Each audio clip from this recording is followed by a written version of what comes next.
Hashtag psychotherapy unfogged with Mark Fielding. Hello, good morning. Welcome to Series 6, Episode 7 of Hashtag Psychotherapy Unfogged. As you know, I'm Mark Fielding, psychotherapist and relationship counsellor, and your host. It's been a little time since our last show. Our regular listeners will notice, and we will give you more information about that. But Joe and I, after taking a bit of a break, aim to kind of get the shows rolling again. And with that in line, we've got return guest Renee Magri on. Um, Regular listeners will have heard Renee's previous two appearances on the show, where we talked about pet end of life care and euthanasia and dealing with the loss of a pet. Renee is a counsellor specialising in pet loss support. Having always had an interest in grief and loss, it was a natural progression for Renee to take her qualification and direct it to helping the wider community with one of the most difficult losses and complex losses, I would say, that people can go through. Renee has lived experience of this in losing her beloved boxer, Buckley. Renee has also created a wonderful community, a supportive community of people who've experienced the tragedy of pet loss, and maybe we'll just mention that a little bit later. Today, we'll be discussing the important topic of anticipatory grief. So thanks so much for coming back on the show, Renee. Lovely to see you again. Thank you so much, Mark, for having me. I was delighted to be invited back for episode number 3, and I've been really looking forward to our chat. And so thank you very much, and for creating awareness around this much needed support. Thank you. Yeah, such an important area, and not a lot of people really kind of working in it. So really was keen to get you back on the show to talk more. So let's just kick off, Renee, and let me ask you, what is anticipatory grief and when does it tend to show up? Sure. So, an anticipatory grief is essentially grief that we experience before a loss. So it can have very similar responses to grief post loss, things like sadness and anger and loneliness and a lot of those things. But it shows up when there's an impending loss. So whether your companion has got been given a diagnosis with a prognosis, it can show up in other areas too, which we'll chat about for sure. But that's essentially what it is. One of the big things with anticipatory grief, like post loss as well as anxiety, there's a lot of not knowing that comes up within anticipatory grief. So anxiety levels can really spike. Yeah, I mean, there's something about the uncertainty, isn't there? Possibly. I mean, can I ask you a little bit around pet loss, the importance of pet loss support? I guess that ties in, doesn't it, to Yeah. the anticipatory grief? Yeah. Yeah, it's so important, and Mm. more conversations and more education, I think, needs to be had around pre-loss support. Of course, a lot of support is directed to post-loss, and we need that there too. Yeah. But I think with anticipatory grief and pre-loss support, because our companion is still living, there's not a lot of, there can be more awareness around what's out there to support pet loss guardians pre-loss. Yeah. The other thing is that when anticipatory grief comes in, yes, it can be at the vet's consult where we get that diagnosis and prognosis, Yeah. but anticipatory grief can show up even from the moment we welcome a companion. We welcome that cute little So puppy, true. and Yeah. yeah, it can show up Mm. there and then, because we think, oh, how long we're going to fit, how long we're going to have them for, and that sort of Yeah. thing. So it can show up in lots of different things, and inadvertently as well. I think a lot of pet guardians, when they're sitting in the space of anticipatory grief. So the example of gone to the vet office, received a terminal diagnosis and prognosis, and instantly, I can relate to this very much with my Buckley, that anticipatory grief hit me instantly. Yeah. And yeah, so it hits, and sometimes I think, and again, I guess I speak for myself. Like Mm, I knew with Buckley, I was feeling all the feels, but I didn't actually know there was a name for this. I mm, didn't actually, because that was several years ago before I stepped into what I'm doing now. yeah, So yeah, yeah, I just think it can show up at all different times. The other time, other space as well. If you're going through, somebody is going through loss or grief outside of what's going on, like with their companion, that can sometimes be projected on to their animal friends as well. So if they've got a human family member that they're going through that with, anticipatory grief with, your companion might be fine and everything might be well, but we can start to feel, oh, okay, what does this mean? Is this going to happen with my companion? And a yeah. lot of anxiety can sit there as well. Yeah, yeah. I mean, it's so true what you say. I mean, I look at my own kind of personal experience, and we have a wonderful corgi called Nina, and she's four and Yeah. a half, and already, because I've lost kind of companions in the past, not just dogs. Yeah. I'm already anticipating her loss, because they only have 12, 13, 14 summers. Mm, Already, mm, even though mm. she's, she's in the middle of her life and really energetic and loving life. Already, I'm kind of experiencing the grief around her loss because I know her loss will come Yeah, soon. So I really personally resonate with it. And it's really yeah, nice to have a yeah. name for it. I I mean, think I think labeling it is so yeah, important. It's really important to clearly identify what these mhm, emotions are, and mhm, things we can do to support them, because they can be really heavy. And we've got life going on around this as well. So yeah, you're, functioning on the daily, just doing day, mhm, going to work, getting the kids off to school, yeah, doing the shopping. yeah, It can really be a sad heaviness that is definitely. carried by pet loss guardians. Mhm, The other thing, just into this part of our mhm, conversation, that if somebody has more than one animal companion at home, mhm, if they're experiencing this with one, another thing that comes that does unfold is that anticipatory grief starts to get projected onto yeah, another companion. So you're working mhm, through two things in mm, at the same time potentially. yeah. Yeah, I mean, absolutely. I mean, just talking about kind of terminally ill, pet companions. I mean, what are the challenges, Renee, in caring for like a terminally ill animal companion? Yeah, yeah. Well, like with humans, there's lots and lots of challenges. I mean, obviously, there's their medical care that is there, and Yeah. there's going to be, lots of variables. There's going to be vet consults that can be really confronting and overwhelming, because Definitely. they're not the normal sort of let's go and get, like, standard vaccinations or nails clipped or something like Mhm. that. They can be really, really hard to get to and process and sit with. So that side of things can be hard. I encourage, like in that space too, if you can take somebody with you to these consults, if you Mhm. can, because sometimes everything is a blur and we're not we're not hearing things properly. So sometimes Mhm. having somebody else with you can help, but there can be lots of challenges, because things like if your companion needs round the clock care and you've still got to go to work and you've still got to um, Mhm. do life, there's that side of things that can Mhm. be hard to work through. There's the financial aspect as well, Yeah. because things in the space of vet care can get really, really expensive. And Definitely. Yeah. our intention is to always want to do all that we can. Mhm. And sometimes it can really be hard within the space of anticipatory grief, that it could be thousands of dollars of a treatment that Definitely. may or may not be successful. We don't know, but we want to give our companions the best opportunity. And if Mhm. financially we can't do that, and we're faced with end-of-life decisions may be earlier than what we thought, Mm. there's a spike in anticipatory grief as well.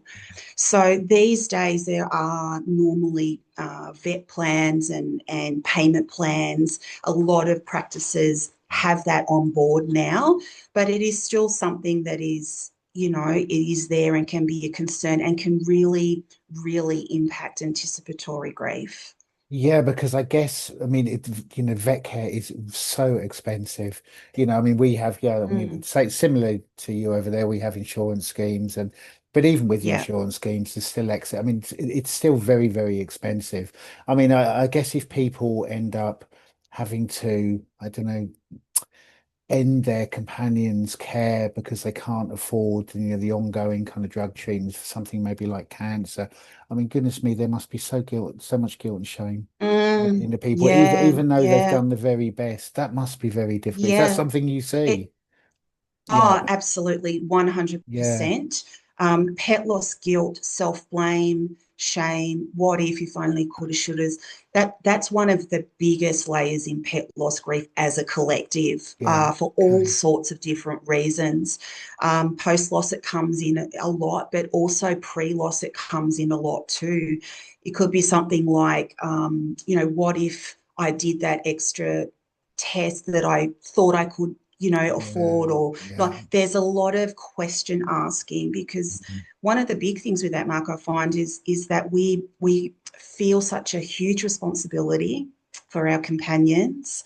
We have our caregiving role is one of the biggest things in this space, that we want to do all that we can. Yeah, definitely. Um, and we do all that we can with what we have, but sometimes we feel as the pet guardian, it's still not enough, and that is where that layer can come in. And Mhm. there are, for your listeners, there is a lot of support to help with that particular Mhm. layer, Mhm. that we can work with, but it definitely, on pre and post loss, that guilt and self-blame and Mhm. what if, coulda, shoulda. Mhm. Another thing that comes up a lot is, how could I have not noticed this sooner? Yeah, It's me. It's my fault. Why didn't I know it? yeah. Because our head says one thing and our heart says something else. Mhm. Mhm. And with something like that, how did I not pick up on this sooner? Yeah, I'm not a vet, of course, but like, I do know, animals can be very stoic, and yeah, sometimes we don't know that they have stage 4 cancer, an advanced cancer, until no. they're presented in those final moments. So, then there's this instant anticipatory grief and that self-blame, shame. Well, how could I not have picked up? And then the reflection starts to be, oh, well, 3 weeks ago I noticed, and companion's name was a Yeah. bit tired that day. Why didn't I? If I picked it up then, that we can see how Yeah. the anticipatory grief Mm. can really take hold. Yeah, and it's so true. I mean, from personal experience, we had a cat with Purdy. She lived for years. She was about 20 years old. She's a wonderful companion. And yeah, and she hid the illness. I mean, she had cancer.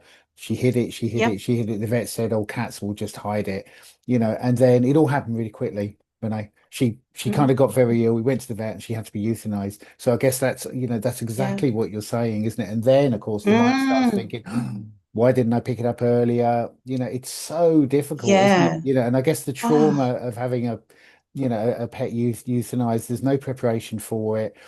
So I guess the yeah. traumatic Yeah. aspect of it is bigger, really. So I mean, I'm really resonating with what you said. That must happen Oh, a lot, I would imagine. it does, Mark, it Yeah. does. And thank you for sharing. I Mm, think, having these conversations and really normalizing and acknowledging what comes up for mm, pet loss guardians, because anticipatory grief, I think a lot of it can be carried silently, mm. because Yeah, that can happen post loss too, but definitely with pre loss, and pre loss as well. There's a lot of decision making, yeah, definitely.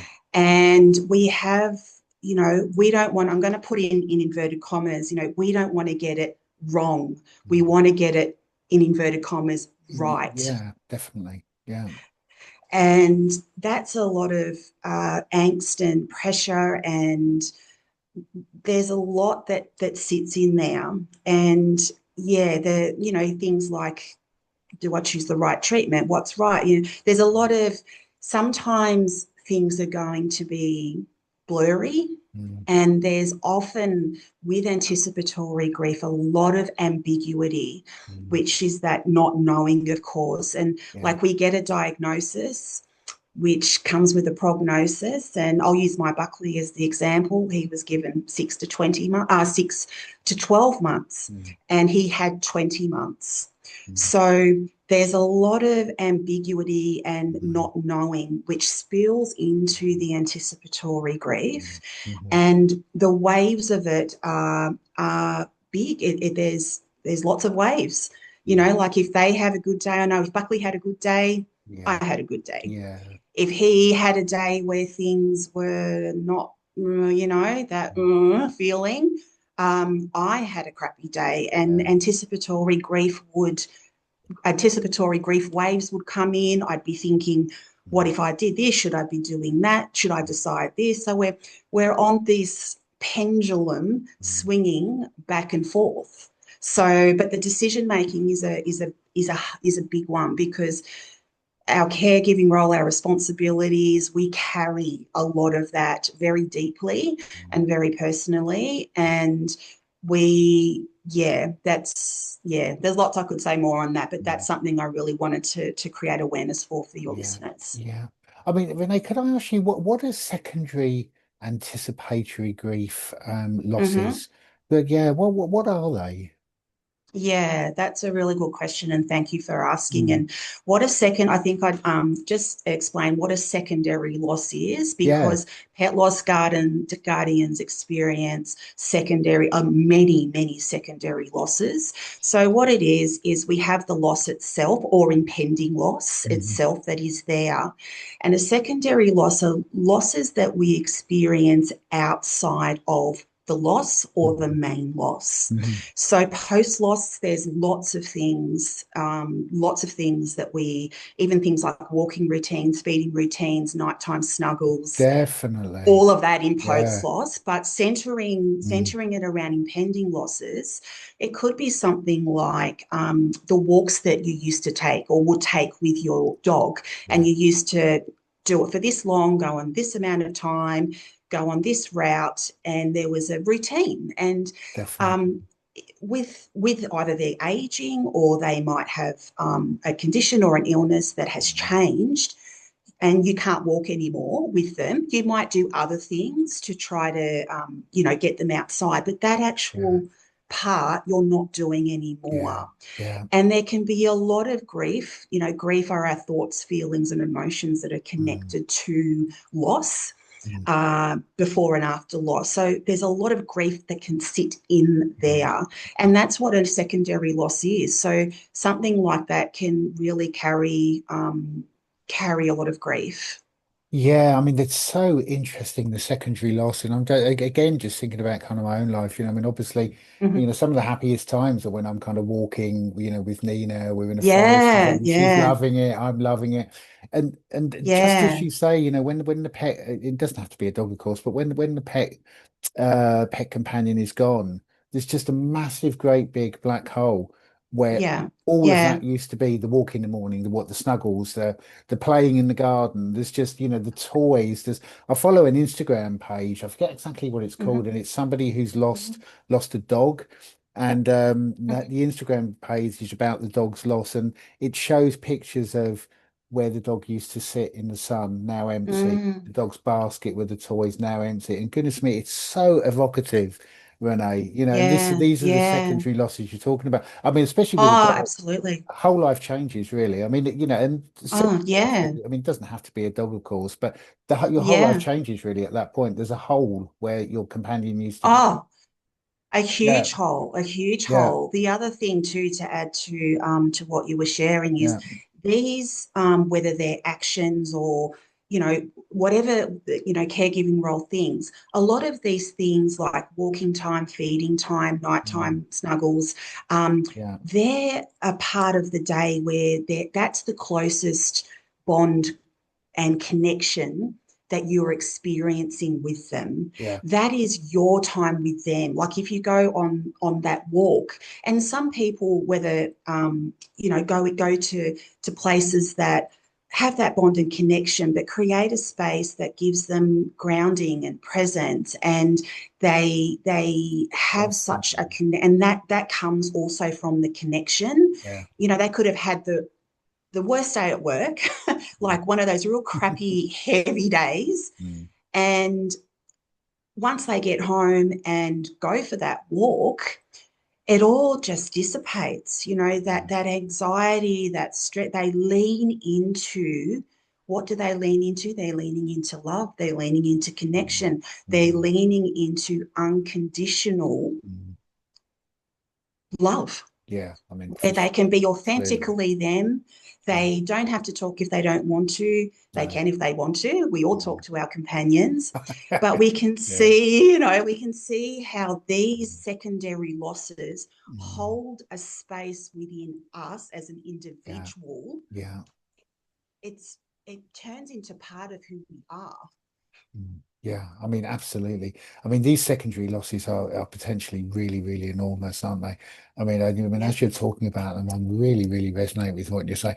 I mean, we don't have to go down this road particularly, but I'm even imagining, I mean, often I think, with elderly people, a pet companion can be so important for their mental health, for their loneliness, Yeah. and then when that companion is no longer there.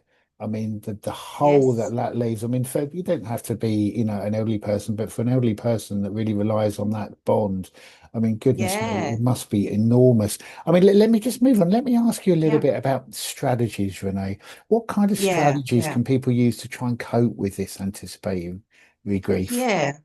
Yeah, there's lots of different ways that we can support this Mm. space. So yeah, I've definitely got a few I'd like to share. I thought before I Okay, share a couple of tips, I might just share a couple of, I guess, my sort of top insights, I guess, to great. things that I really like to create awareness around for anticipatory pet loss Yeah. grievers. So that's something. If it's okay, I'll Oh, do that. But please do, Renee. certainly, Yeah, certainly got yeah, some good tips that I can share. I think first off, communication and conversations within this space are so important. Mhm. And not only with your vet team and things like that, but within your network, your family around you. Some people do live alone, of course, but Mhm. have got family and friends that are around Yeah, them. But if sure. you've got more than one person in the household, Mm. little even micro conversations Mm. just about what's happening, whether it be a vet visit, whether Mm. it be if end of life conversations need to be had, which can be like Yeah, overwhelming. definitely. We don't have to wait till that moment of decision making to have these conversations. Mm. And I guess what I encourage is, because it can be very uncomfortable to talk about this, and Mm. leaning into some of the experiences that we can have control over can be helpful. So what I Mm. mean, the context around that, using end of life decisions as the Yeah. example, which is a hard conversation for lots of different reasons. But if we could create some awareness about like leaning into the experiences that you are hopeful that you can create for your companion. Mhm. So an example would be, if home euthanasia is one of your wishes, what can we do to help that? But outside of that, just even life on the daily, like what sort of experiences do we want to create for X? Mm. And just little and Yeah. micro conversations. I think Yeah. it's so Yeah. important. Yeah. The other thing that is another one of my big, I would say, in my top 5 things is, there are going to be some things that you have control over, Mm. and there are going to be some things that you don't. Yeah. Definitely. And that is unfortunately the reality. The things that we don't have control over, they're normally the things that are going to create the most anxiety and Mm-hmm. the most angst. Yeah. Yeah. And no matter how hard we try, there are going to be some things that we don't have control over. Yeah. Yeah. Yeah. So the things that we do have control over, Mark, they're often the things that can help you be in the present moment, can help you spend. I hear a lot with my anticipatory grief clients that one of the things that comes up a lot is the time that I have left. I want to be able to spend it doing this we love and that we love and Yeah. having this time together. Mm. And what anticipatory grief can do, it can really um, try to take that away because Definitely. we are Mm-hmm. so absorbed in that, which is Mm-hmm. natural and it's going to happen. Mm-hmm. And look, it's not easy. I'm not saying we just sort of say, oh, let's do a meditation to put ourselves in the present moment and it's a wand. I wish it No, was, and it only. might be for some people, Yeah. which is great. Yeah. But that's one of the biggest things that come up is that I Mm-hmm. want to be able to spend this quality time. Mm-hmm. So these things that you do have control over, and some of my tips are going to help in that Mm-hmm. space, in that lane. Even if you could do little parts, they are the things that can help you spend that nighttime snuggle in the way that you've always known. Mm-hmm. Mm-hmm. Yeah. It's going to help you, you know, just be with them. Yeah.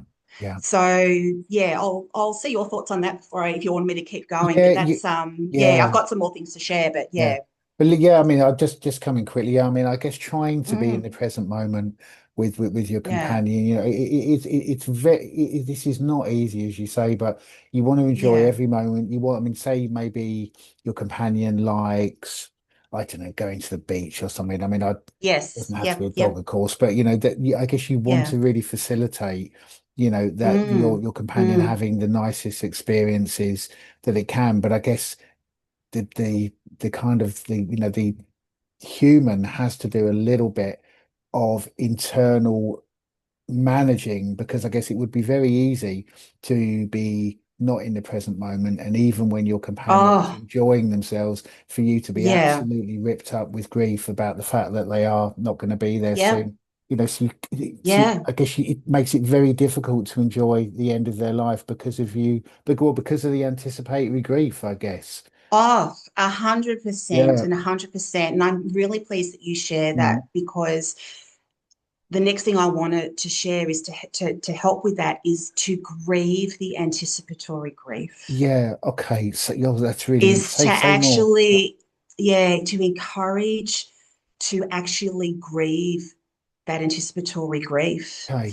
And sometimes we're very focused on the care of our animal companion, that we Mm, we do all the things that we want to do and should be mm, doing and all that mm, that what happens is the anticipatory grief can get lost. mm, It's there.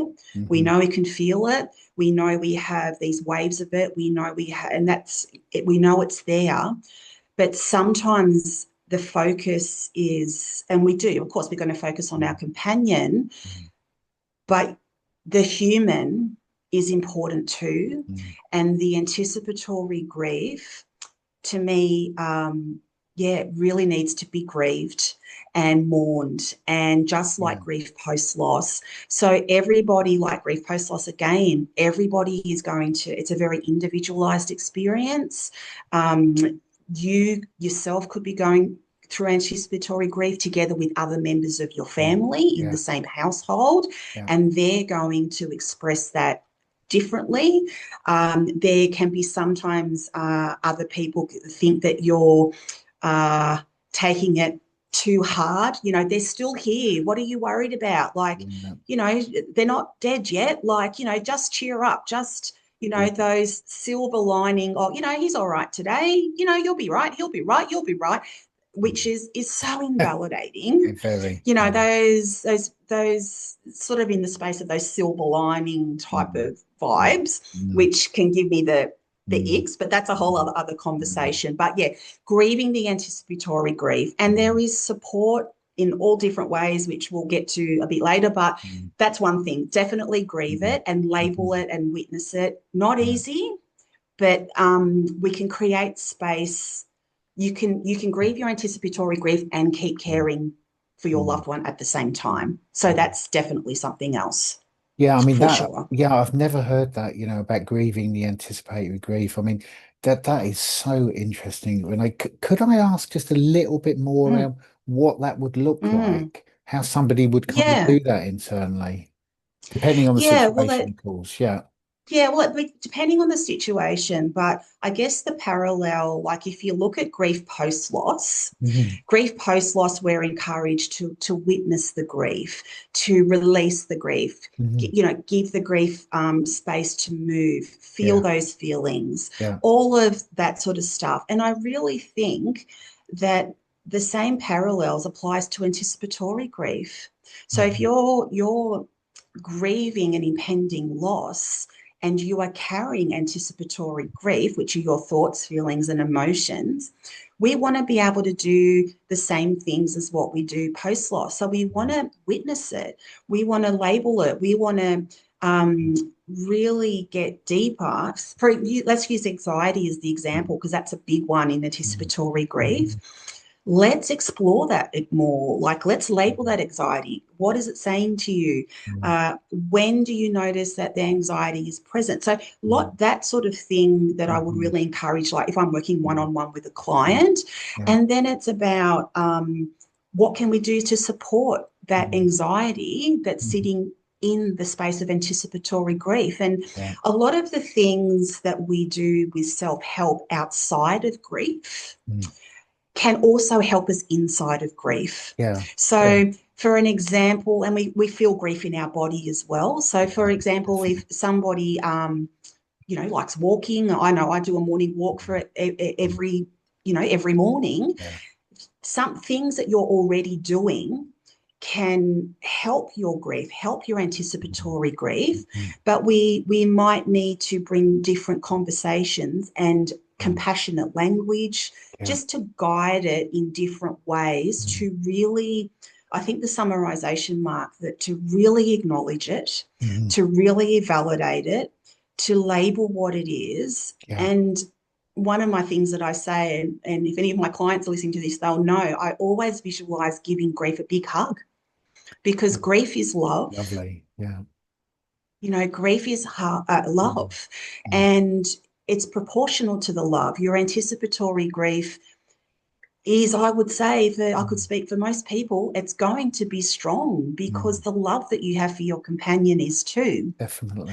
Yeah. So, there's a lot of similarities with pre and post loss, but I think one of the main differences is we don't talk about pre-loss support enough. We need to.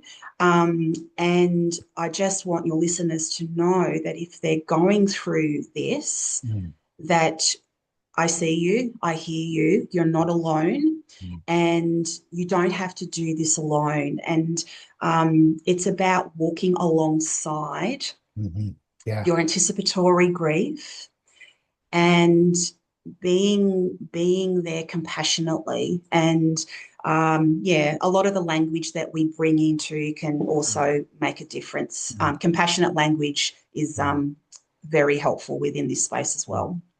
Yeah, I mean, everything that you've just said, so helpful for people that are experiencing, anticipatory grief and grief.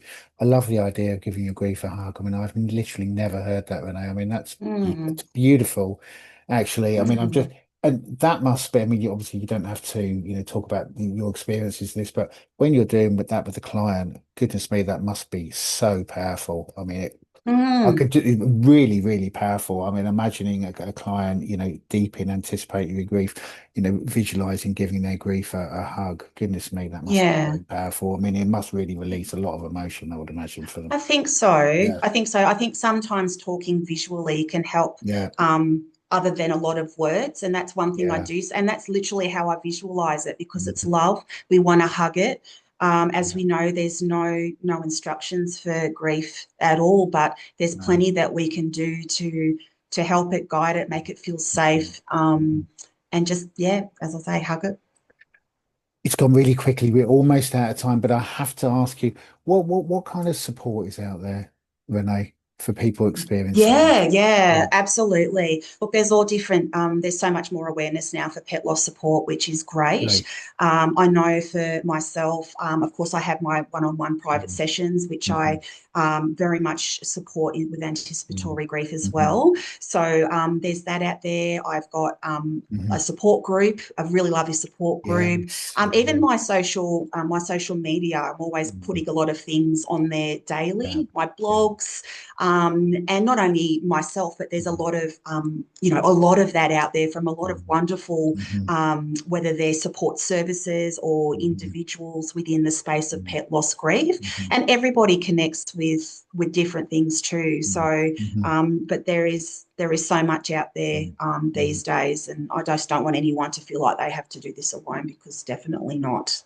No, Definitely not. no, and people can feel very isolated when going through this. I mean, in terms of, I mean, I would really, really encourage our listeners to, connect with, the information you put out. I mean, I read all of your blogs, Renee, and they are fantastic. Oh, Really, oh, yeah. thank you. How can people, we'll obviously put all of your links on our social media sites and with the show notes, but if people want to get hold of you, Renee, how do they do that? Yeah, the easiest way is probably just through my website. There's a contact Yeah. page on Hmm. there. Reach out to me that way. Hmm. And I normally get back definitely within 24 hours, but Hmm. that's the easiest way. I'm on all my socials as well. The links will be there. You can Hmm. DM me through that. But Hmm. websites is always good. And they check out my blogs while they're on my website too. There's a lot Yeah. of good ones on there that could be helpful. Yeah. Yeah, yeah, it's a really, really helpful website. Is there anything today that I haven't given you the opportunity to say that you would like to? I don't think so. I mean, as you know, I love a good chat, so we could talk for hours and hours and hours. I guess, do I have time just for one or two quick tips Yeah, before we Renee, go? for sure. Yeah, Yeah, yeah. yeah. Okay, just a couple of final Mm. things, just a couple of tips. Mhm. This space with anticipatory grief, with saying goodbye and that angst, I just want to add a word onto something, and this will make sense. The Okay. phrase of "this is not goodbye yet." Yeah.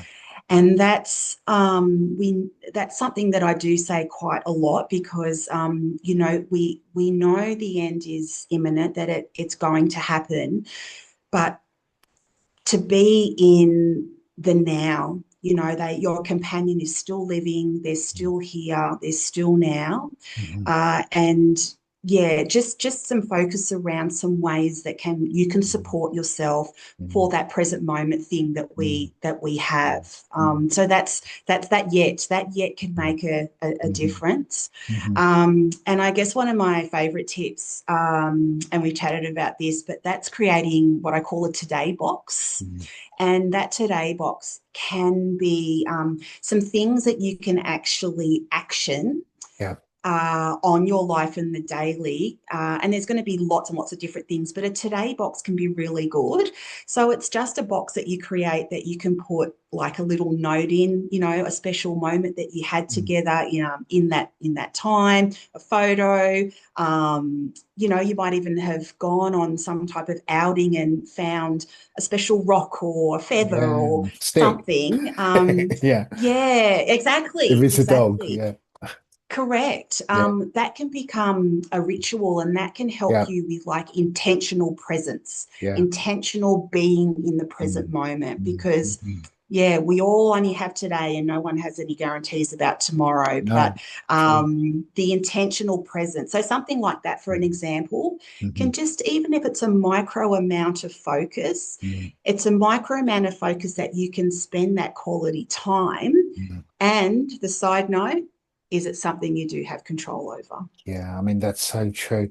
Yeah, and so powerful in pulling you into the present moment. And I guess putting the anticipatory grief to one side. So important. Yeah, I mean, because it Yeah. is, as we've said, it is so difficult to really be present to the end of your companion's life when you're worrying about them not being there. Of Yeah. course, it's really important you are present for both of you, really. That's Yeah, right. That's right. But I think yeah, giving yourself some space to grieve the anticipatory grief, like we were yeah, talking about yeah, before, can open up some windows for things like creating a yeah, today box yeah, because yeah, you're yeah. giving Mm, that anticipatory grief some dedicated mm, time. yeah, So yeah. yeah.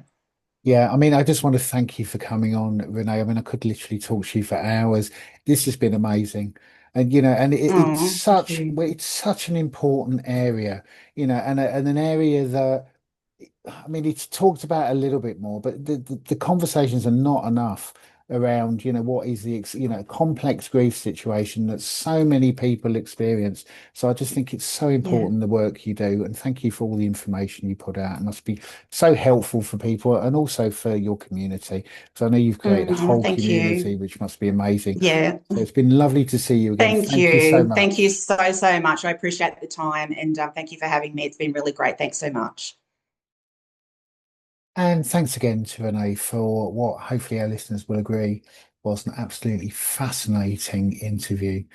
Um, Renee has been on the show 3 times, and for good reason. This is a very, very neglected area, I think, in the counselling profession at the moment. And things like anticipatory grief, and looking at some of the previous interviews we've done with Renee, euthanasia. They're not really talked about, and it's unusual really for counsellors, I think, to work specifically in that area. Hopefully that will change. But losing a trusted and loved pet companion and the complex grief, both in anticipation and obviously after the loss, and during the euthanasia, of course, if that's how the pet companion's life ends, is extremely complex. Our relationships with our pet companions are very different from our relationships often with humans. Um, so it is, it's so good that Renee, offers the service to people that have experienced that loss. And do check out Renee's links on our social media sites. Renee puts out regular blogs, which I always read, which are excellent. And Renee has set up a whole community of pet loss guardians, which is tremendously helpful, I think, for all of the members of the community. Really, really great interview. Really, really enjoyed it, and really, really nice to see Renee again. Our regular listeners will notice we have had a few breaks. I haven't been putting out as many shows. There have been reasons for this, which we'll come to. So apologies if you have been waiting for a show. The shows are hopefully going to start coming through a little bit more quickly now. Next week, I'm interviewing Esther Barrett, ADHD coach and trainer, and we're going to be talking about ADHD and ADHD coaching. I've just recently finished some training with Esther, which was brilliant. So really, really looking forward to having her on the show. That'll be a really, really interesting show. Yeah, and just as I always say, do check out our YouTube channel if you want to see the videos. Again, the YouTube channel doesn't do as well as the audio channel, but if you do want to see the videos, then do check out the YouTube channel. That's hashtag psychotherapy unfolds Mark Fielding. Hopefully we are thinking about employing somebody to kind of help with the advertising and help with a lot of the kind of marketing. So that is something that Joe and I have actively discussed, and we have interviewed a few people. So hopefully, once we've got somebody else on board, and that can hopefully bring our numbers up a little bit. Because Joe and I both feel, and I hope that you agree, it's a really, really good show. But we just need to get out there, I think, to more people. And so the consultant we were talking about can really, really help us with that. That's going to be, it's going to be a while. There are things going on really in my life and in Joe's life at the moment, but soon. So looking forward to the rest of the season.